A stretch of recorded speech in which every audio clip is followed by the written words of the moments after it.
Emily Carter thought she was escaping a golden cage, but she walked straight into a trap. Jonathan Brooks, the man she trusted, had seen her not as a partner, but as a bargaining chip for darker dealings. Yet when Emily uncovered the truth, her courage turned the trap back on its creator. And just wait until you hear how this dream turned nightmare shattered, and why, in the end, true freedom won out. Emily Carter had grown up in a world where time moved under the heavy weight of crystal chandeliers and whispered conversations over polished mahogany tables. Their Charleston mansion was less a home and more a monument. Marble floors that chilled your bare feet, velvet curtains that never fluttered in the breeze, hallways lined with portraits of ancestors who seemed to judge every breath. Her days were ruled by lessons, dance, languages, etiquette, and her evenings by endless galas where she smiled on command and listened to men twice her age talk about fortunes and futures that had nothing to do with dreams. Her parents didn't raise her for happiness. They raised her for strategy, for status. To them, Emily was a chess piece, polished, prepared, and destined for a marriage that would fortify the family name. But deep inside, where silk and pearls couldn't reach, Emily carried another vision. She longed for dirt roads and open skies, for a home that smelled of fresh bread, not imported perfumes. She craved laughter that didn't sound rehearsed, and love that didn't come with a ledger. One night, escaping the heavy perfume of yet another grand party, Emily climbed up to the attic, a forgotten place untouched by servants. There, between dusty trunks and faded lace, she found an old magazine. The pages were brittle, and the ink was smudged, but the small ad near the back leapt off the page. Looking for a kind woman to build a simple life with. Will provide home, food, and care. Jonathan Brooks, Nebraska. The words were plain, humble, but to Emily they were poetry. The decision wasn't made that night. It was born quietly over days of secret letters, small whispered plans, and trembling hands folding envelopes. Every word Jonathan sent carried a piece of the life she craved, honest, grounded, free. And then, one night under a heavy southern sky, Emily slipped away from everything she had ever known. A simple cotton dress, a worn leather satchel, and a heart pounding louder than the train whistle that would carry her to a new world. The journey felt endless. Hours blurred into each other as she watched manicured gardens give way to wild, open fields. Every mile peeled away another layer of the life she was leaving behind. Finally, the train hissed and slowed, pulling up to a tiny station, little more than a platform swallowed by the endless golden sea of farmland. And there he was, Jonathan Brooks, taller than she imagined, strong-shouldered, wearing a battered hat pulled low over soft brown eyes. His shirt was worn, his boots dusty, and yet there was something in the way he stood, nervously turning his hat in his hands, that made him seem more real, more genuine than anyone she had ever met. Their eyes met, just for a second, and in that second the noise of the world fell away. Emily clutched her satchel tighter, stepping off the train into the warm, dusty air. Her heart beat wildly, but not from fear. Jonathan gave a small, crooked smile, like he wasn't sure if he should run to her or stay perfectly still. "Miss Carter?" he asked, his voice rough but kind.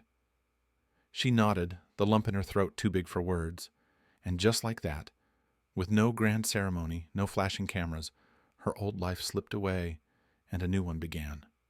Her heart soared so high it nearly carried her off the ground.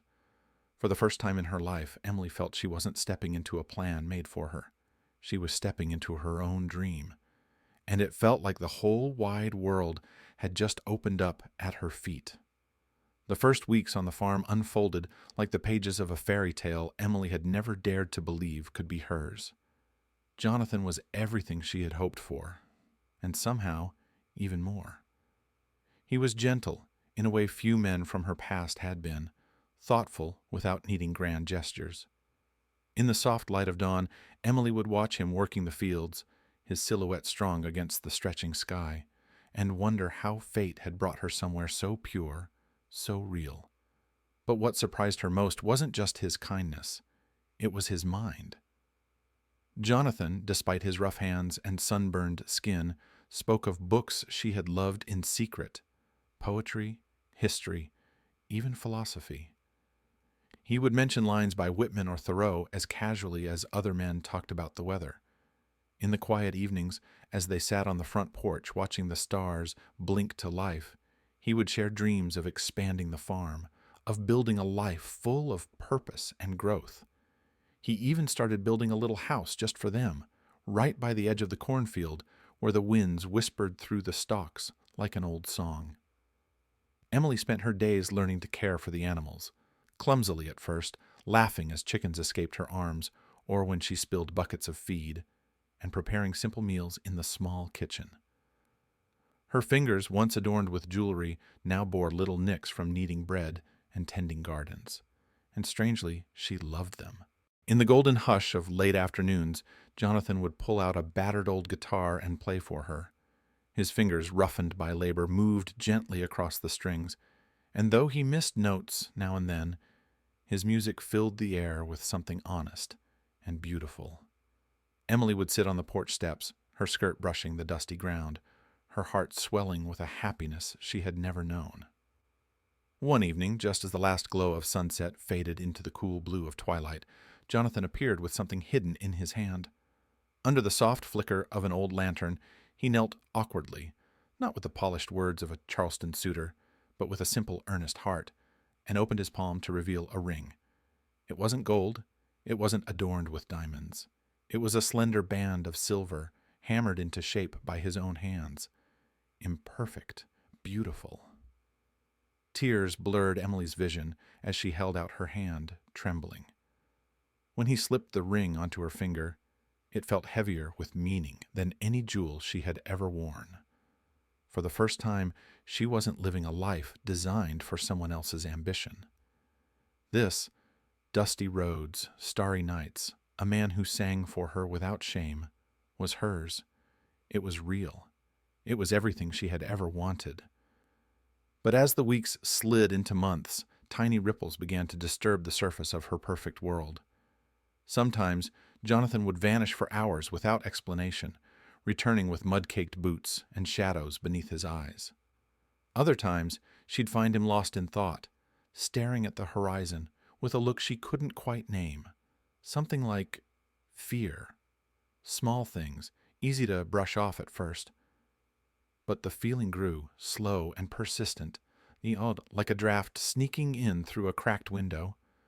A quiet warning that the dream she had built might be resting on a foundation she didn't fully understand. And somewhere deep in her chest, Emily began to wonder, had she truly found her freedom? Or had she simply stepped into another kind of cage? As the seasons began to shift, so did the rhythm of their days. Jonathan, once a steady presence by her side, started leaving before the first light stretched across the fields. Emily would wake to the faint creak of the door swinging shut, the scent of the cool, damp morning air drifting in behind him. He would be gone all day, and often deep into the night, returning long after the lamps had burned low. When he did come home, he carried the smell of wet earth and tobacco on his clothes, a bitter combination that clung to the walls of their tiny house. His boots, once merely dusty from the farm, now arrived caked in a thick, dark mud that didn't match the dry fields around them. At first, Emily told herself it was nothing.